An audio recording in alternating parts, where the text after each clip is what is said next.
আমি হাসান, যখন আমি কন্টেন্ট বানানো শুরু করি তখন আমার ৩,৫০০ ফলোয়ার ছিল।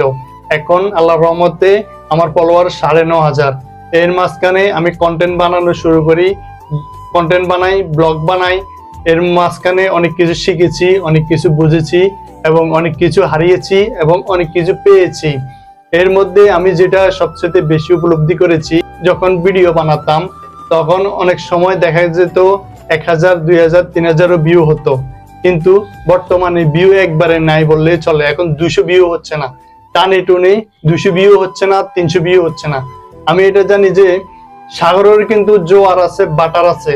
একটা সময় আমারও কিন্তু জোয়ার ছিল, ওই জোয়ারে আমার ভিউ কিন্তু অনেক ভালো হতো। এখন কিন্তু আমার বাটার চলতেছে, সেজন্য আমার ভিডিওতে ভিউজ নাই। এটা আমি বিশ্বাস করি যে একটা সময় সবকিছু ঠিক হয়ে যাবে। আমার ধৈর্য ধরে থাকতে হবে, ধৈর্য ধরে কাজ করতে হবে এবং ভালো কিছু করতে হবে, ভালো কন্টেন্ট আপলোড দিতে হবে। আমি জানি যে এরকম দেওয়ালের সামনে দাঁড়াই কথা বললে ভিডিও কখনো ভাইরাল হবে না।